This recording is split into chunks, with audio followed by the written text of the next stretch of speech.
Hi friends, மாயா சீனு சீரியல்லேருந்து சூப்பரான promo வந்திருக்கு. நம்ம அதை பற்றி தான் இந்த வீடியோக்குள்ளே நம்ம பார்க்க போகிறோம். வாங்க நம்ம வீடியோக்குள்ளே போகலாம். ஜானகியை கைது செய்து எங்கள் ஸ்டேஷனுக்கு அழைச்சிட்டு வந்துருந்தாங்க. இதனால ரகுராம் குடும்பம் எல்லாருமே அதிர்ச்சடையாகும். அப்போ மாயாவுக்கு என்ன பண்ணுறதுனே தெரியல. இந்த சேட்டுக்காரன் இந்த மாதிரிலாம் பண்ணுவான்னு சொல்லி நம்ம கொஞ்சம் கூட நினச்சி சொல்லிட்டு மாயா அப்போ நேற்றுக்கு நடந்ததை அவங்க நினச்சி பார்க்குறாங்க. அப்போ அவர் பார்த்தோம்னா 2 ரசீதில் கையெழுத்து வாங்கினாரு. நம்மளும் அவசரப்பட்டுட்டு வந்துட்டோம். அப்போ இது எல்லாமே திட்டம் போட்டு தான் அந்த ஆள் பண்ணியிருக்கிறான். இது யார் பண்ண வச்சுருப்பாங்க? வேறு யார்? எல்லாம் இந்த புவனேஸ்வரோட திட்டமாக தான் இருக்கும். அப்போ ஆக மொத்தத்தில் எல்லாமே திட்டம் மட்டும் தான் நடந்திருக்குது. நானும் பெரியம்மாவும் கோயிலுக்கு போகும்போது அப்போ சீனு கடையில் இந்த மாதிரிக்கு நெருப்பு பிடிச்சிருச்சுன்னு சொன்னாம்ல. அப்போ அது எல்லாமே பெரியம்மா கிட்ட இருந்து என்ன வரவழைக்கிறதுக்காக தான் இந்த மாதிரிக்கு பண்ணியிருக்கிறாங்க. அது யாரா இருக்கும் அப்படின்னு சொல்லிட்டு மாயா யோசனை பண்ணிட்டு இருக்கும்போது அங்கே சீனு வராங்க. உடனே மாயா கிட்ட கேட்குறாங்க, என்ன மாயா என்ன ஆச்சு அப்படின்னு சொல்லி கேட்டுட்டு இருக்கும்போது, இல்லை சீனு நேற்றுக்கு நம்ம குடோனில் நெருப்பு பிடிச்சிச்சுல, இது எல்லாமே திட்டம் மட்டும் தான் பண்ணியிருக்கிறாங்க அப்படிங்கவும், ஆமாம் நம்மளும் தான் போய் பிடிச்சோம்ல அப்படின்னு சொல்லும் போது, இல்லை இது ஏற்கனவே எல்லாம் திட்டம் போட்டு, அதாவது இந்த மாதிரிக்கு நம்ம குடும்பத்தை அசிங்கப்படுத்தணும்னு சொல்லிக்கிட்டு எல்லாமே திட்டம் மட்டும் தான் பண்ணியிருக்கிறாங்க அப்படிங்கவும், இப்போ என்னதான் பண்றதுக்கு அப்படின்னு சீனு கேட்கும்போது, நம்ம ஒருத்தர் கையில சூடு வச்சு விட்டோம்ல, அது யாருன்னு மட்டும் கண்டுபிடிச்சிட்டோம்னா எல்லா பிரச்சனைக்கும் முடிவு வந்துடும் அப்படிங்கிறாங்க. அப்போ சீனை கேட்குறாங்க, மாயா என்ன தான் நடந்துச்சுது, நீ சொல்கிறது எனக்கு முழுசாக ஒன்றும் புரிய மாட்டுக்கு அப்படிங்கவும், உடனே மாயா சீனுக்கிட்ட சொல்கிறாங்க, நேற்றுக்கு நானும் பெரியம்மாவும் கோயிலுக்கு போனோம் அப்படின்னு சொல்லி ஆரம்பிக்கவும், அப்போ எல்லா கதையுமே அவங்க சொல்ல வந்துருந்தாங்க. அதாவது நகையை இப்படி பெரியம்மா கொண்டு அடகு வச்சாங்க, அதுக்கப்புறமா பணம் இந்த மாதிரிக்கு காணாமல் போச்சுது அப்படின்னு சொல்லிட்டு எல்லா கதையும் ஒவ்வொன்றா சொல்ல வரவும், இது எல்லாத்தையும் கேட்டதுமே சீனு அதிர்ச்சி அடைகிறாங்க. என்ன மாயா இவ்வளோ பெரிய விஷயம் நடந்திருக்குது அப்படிங்கும்போது, பெரியம்மா இது வரைக்கும் பெரியப்பாவுக்கு தெரியாமல் எந்த விஷயத்தையும் பண்ணினது கிடையாது. ஆனால் தானா கதிரோட வாழ்க்கையை நல்லபடியாக அமைச்சு கொடுக்கறதுக்காக தான் பெரியம்மா இந்த மாதிரிக்கு பெரியப்பாவுக்கு தெரியாமல் ஒரு முடிவெடுத்தாங்க. ஆனால் அது கடைசியில் இவ்வளோ பெரிய விஷயமா ஆகும்னு சொல்லி கொஞ்சம் கூட எதிர்பார்க்கவே இல்லை அப்படிங்கவும், நீ சொல்கிறதெல்லாம் பார்க்கும்போது இது எல்லாத்தையும் திட்டம் மட்டும் தான் பண்ணியிருக்கிறாங்க அப்படிங்கும்போது, ஆமா சின்னு இது யாரோ இந்த மாதிரி தான் பண்ணியிருக்கிறாங்க அப்படிங்கவும், ஆனால் நான் நம்ம சூடு வச்சு விட்டோம்ல, அது யாருன்னு சொல்லி கண்டுபிடிச்சிட்டோம்னா எல்லாத்துக்கும் ஒரு முடிவு வந்துடும். அதே மாதிரிக்கு அந்த சேட்டுக்காரரையும் விடக்கூடாது அப்படின்னு சொல்லவும், இப்போ என்ன பண்ணுறதுக்கு எங்கே இருந்து விசாரணை பண்ணுறதுக்கு அப்படிங்கவும், சரி நம்ம ஃபஸ்ட்டு போய் பெரியம்மாவை பார்த்துட்டு வந்துடலாம் அப்படின்னு சொல்லிட்டு அவங்க அங்கே ஸ்டேஷனுக்கு கிளம்புறாங்க. இன்னொரு பக்கம் பார்த்தோம்னா ரகுராம் எல்லாருமே ஸ்டேஷனுக்கு கிளம்புவோம். அதுக்கு முன்னாடியே புவனேஸ்வரியும் பசுபதியும் ஸ்டேஷனுக்கு வந்துருந்தாங்க. வந்ததுமே நாங்கள் ஜானகியை பார்த்து கொஞ்சம் பேசணும் அப்படின்னு சொல்லவும், உடனே அவங்களும் சரி அப்படிங்கிறாங்க. அப்போ புவனேஸ்வரியும் பசுபதியும் அங்கே வராங்க. வந்ததுமே அவங்க ஜானகிட்ட பேசிட்டு இருக்கிறாங்க. உன்னை இந்த இடத்துல பார்க்கும்போது எவ்வளோ சந்தோஷமா இருக்கு தெரியுமா, இதுக்கு முன்னாடியே நீ இந்த இடத்துக்கு வந்திருக்கணும், ஆனால் என்ன பண்ணுறதுக்கு கொஞ்சம் லேட்டாக அந்த இடத்துக்கு வந்திருக்கிற, ஆனால் இதை பார்க்கறதுக்கு ரொம்ப சந்தோஷமா தான் இருக்கு அப்படிங்கவும், உடனே ஜானகி சொல்லிட்டு இருக்கிறாங்க, எனக்கு தெரியும் இந்த பிரச்சனை எல்லாமே பண்றது நீ தானே, எனக்கு நல்லாவே தெரியும் அப்படிங்கிறாங்க. இதை கிட்டதுமே புவனேஸ்வரி சொல்றாங்க, பரவாயில்லையே இந்த அளவுக்கு நீ தெரிஞ்சு வச்சிருக்கிறீ அப்படிங்கும் போது, இங்க பாரு நீ என்னதான் பண்ணினாலும் சரிதான், உன்னால என்ன எதுவுமே செய்ய முடியாது அப்படிங்கவும், என்ன ஜானகி பரவாயில்லையே உள்ள வந்திருப்பது கூட கொஞ்சம் கூட அதாவது அசராம இந்த அளவுக்கு பதில் சொல்லிட்டு இருக்கிறீங்க, ஊர்க்காரங்க அவ்வளோ பேரும் உம்மளை எவ்வளோ தூரத்தில் கோவத்தில் இருக்காங்க தெரியுமா, அது மட்டும் இல்லாமல் கண்டிப்பாக இந்த கேஸில் ஒரு 5 வருஷமாக நீ உள்ளே இருக்க வேண்டியது இருக்கும் அப்படின்னு சொல்லவும், இது கேட்டதுமே ஜானகி சொல்கிறாங்க, என் பக்கம் நியாயமும் உண்மை இருக்குது, அதனால தான் நான் பயப்படாமல் பேசிகிட்டு இருக்கிறேன், ஆனால் கண்டிப்பாக இது எல்லா பிரச்சனைக்கு காரணம் நீ தான் அப்படிங்கிறது கூடி சீக்கிரத்திலேயே தெரிய போகுது. அப்போ இந்த ஊர் மக்கள் எல்லாரும் என்ன பண்ணுறாங்கன்னு பாரு அப்படிங்கவும், பரவாயில்லையே இந்த அளவுக்கு நீ தைரியமாக தான் பேசிகிட்டு இருக்கிற, இவ்வளோ பிரச்சனைக்கு வந்ததுக்கப்புறமும் கூட இவ்வளோ தூரம் நீ தைரியமாக நின்று பேசுகிறீ அப்படிங்கும்போது, ஆமாம் நான் எந்த தப்புமே பண்ணலை, அதனால தான் நான் தைரியமாக பேசிகிட்டு இருக்கிறேன் அப்படிங்கவும், அப்போ வெளியே ஒரே சத்தமாக கேட்குது. உடனே பசுபதி சொல்கிறாங்க, என்ன புவனா வெளியே ஒரே சவுண்டாக இருக்குது அப்படிங்கும்போது, அப்போ என்னன்னு சொல்லி அவங்க பார்க்குறாங்க. பார்த்தோம்னா ஊர் மொத்தமும் வாசல் நின்றுட்டு இருக்கவும், அப்போ ரகுராம் மாயா சீனுன்னு எல்லாருமே வராங்க. உடனே அவங்க போலீஸ்காரங்க சொல்கிறாங்க, இங்கே பாருங்க சார், ஊர் ஜனங்க மொத்த பேரும் வாசல் நின்றுட்டு இருக்காங்க அப்படின்னு சொல்லிட்டு இருக்கும்போது எல்லாருமே உள்ள வந்துருந்தாங்க. இதை கொஞ்சமா எதிர்பார்க்காத புவனேஸ்வரியும் பசுபதியும் அதிர்ச்சி அடைகிறாங்க.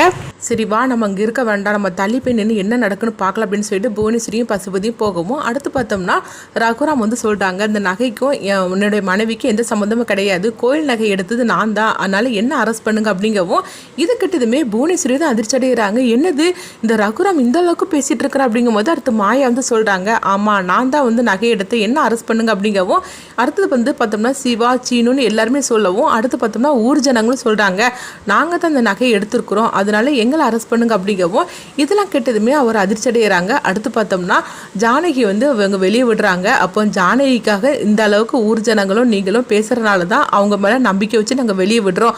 ஆனால் அதுக்காக குற்றவாளி யாருன்னு தெரியாமல் நாங்கள் வந்து இந்த அளவுக்கு முடிவெடுக்க முடியாது. அதனால ஒரு நாளைக்குள்ளே குற்றவாளி யாருன்னு சொல்லிட்டு நீங்கள் கண்டுபிடிச்சி தீரணும் அப்படின்னு சொல்லவும் உடனே மாயாவும் சரி அப்படிங்கிறாங்க. அடுத்து பார்த்தோம்னா மாயாட்ட வந்து சீனு வந்து சொல்லிட்டு இருக்கிறாங்க, இங்கே பாரு மாயா, எப்படியாவது ஒரு நாளைக்குள்ள குற்றவாளியை கண்டுபிடிக்கணும்னு சொல்லியிருக்கிறாங்க. எப்படி கண்டுபிடிக்கணும்னு சொல்லிட்டு இருக்கும்போதே அடுத்து புவனேஸ்வரியும் பசுபதியும் அங்கேருந்து நைஸாக அவங்க போயிருந்தாங்க. என்னம்மா ஊர்ஜனங்க மொத்த பேரும் வந்து இந்த மாதிரிக்கு பேசிட்டு இருக்கிறாங்க. அது மட்டும் இல்லாமல் நீதிபதியே வந்து வெயிலில் விட்டுட்டாரு ஜானகியை, இப்படிலாம் நடக்கும்னு சொல்லி நம்ம கொஞ்சம் கூட எதிர்பார்க்கவே இல்லை அப்படிங்கவும், ஆமாண்ணா நீ சொல்றதெல்லாம் கரெக்டு தான், இப்படிலாம் நடக்கும்னு சொல்லி நம்ம கொஞ்சம் கூட எதிர்பார்க்கவே இல்லையே. அந்த ஜானகி உள்ள போனவ திரும்ப வரமாட்டான்னு சொல்லி நினைச்சோம். ஆனால் அவளுக்காக இந்த ஒட்டுமொத்த ஊர்மெல்லாம் வந்து அதாவது அவளுக்காக ஆதரவாக இருந்திருக்கிறாங்க அப்படின்னு சொல்லவும், இங்கே பாரு புவனா, நம்ம கொஞ்சம் ஜாக்கிரதையாக தான் இருக்கணும் அப்படிங்கும்போது, ஆமாண்ணா நீ சொல்றதெல்லாம் கரெக்டு தான். அது மட்டும் இல்லாமல் அந்த கோயில் நகையெல்லாம் எடுத்தானுங்களா, அவங்களே வந்து வெளிவிடக்கூடாது, அவனுங்கிட்டையும் ஃபோன் பண்ணி சொல்லிடணும் அப்படின்னு உடனே புவனேஸ்வரி அவங்களுக்கு ஃபோன் பண்ணுறாங்க. இங்கே பாருங்க, எல்லாரும் வந்து தலைமறைவாக இருங்க, யாரும் வந்து மாயா ஜானகி கண்ணில் பற்றாதீங்க, ஏன்னா அவங்க ரெண்டு பேருக்கும் உங்களை நல்லாவே தெரியும் அப்படிங்கும்போது அவங்களும் சரிதான் மேடம் அப்படிங்கிறாங்க. அடுத்துங்க பார்த்தோம்னா ரகுராம் வந்து ஜானகியை வீட்டுக்கு அழைச்சிட்டு வரவும், அப்போ வந்து ஜானகி வந்து கொஞ்சம் சோகத்தோடு இருக்கிறாங்க. ஆனாலும் ரகுராம் வந்து நம்ம மேலே எவ்வளோ பாசமாக, அதாவது எவ்வளோ நம்பிக்கையாக இருந்தார் அப்படின்னு சொல்லிட்டு உடனே வந்து ஜானகி ரகுராமோட காலில் விழுந்து அவங்க வந்து அழுதுகிட்டு இருக்கவும், எதுக்கு ஜானகி நீ அழற அப்படிங்கும்போது, இல்லை என்ன இருந்தாலும் சரிதான், நான் அந்த மாதிரிக்கு வேலையை பண்ணியிருக்க மாட்டேன்னு சொல்லிட்டு நீங்கள் நம்புனீங்களா, அதுக்கு நான் வந்து என்ன கைமாறு பண்ண போகிறேன்னு தெரியல அப்படிங்கும்போது, என்ன ஜானகி நீ பேசிகிட்டு இருக்கிற, உன்னை பற்றி எனக்கு தெரியாதா, அதாவது நான் கூட தப்பு பண்ணாலும் பண்ணுவேன்னு தவிர, ஆனால் நீ எந்த விதத்துலையும் நீ தப்பு பண்ண மாட்டேன்னு எனக்கு தெரியும் அப்படிங்கவும், இதை கேட்டதுமே ஜானகி அப்படி துடிதுடிச்சு போயிருந்தாங்க. நம்ம எவ்வளோ பெரிய தப்பு பண்ணியிருக்கிறோம் இவருக்கு தெரியாமல், ஆனாலும் இவர் நம்ம மேலே இந்த அளவுக்கு நம்பிக்கை வச்சிருக்கிறாரு அப்படின்னு சொல்லிட்டு அவங்க கண்கலங்கி அழுதுட்டு இருக்கவும், அடுத்தவங்க பார்த்தோம்னா வந்து சீனுவும் மாயாவும் தான் காட்டுறாங்க. அப்போ வந்து மகாலிங்கம் அங்கே வராங்க. மகாலிங்கத்தை வந்ததுமே உடனே வந்து அவங்க நல்லவங்க மாதிரிக்கு பேசிட்டு இருக்கிறாங்க. அப்போ பத்மாவும் பார்வதியும் கேட்குறாங்க, என்ன மாமா உங்கள் கையில் என்ன அடிபட்டுருக்கு அப்படிங்கும் போது அப்போ சாரும் கேட்டுட்டு இருக்கவும் இதை வந்து மாயா நோட் பண்ணுறாங்க.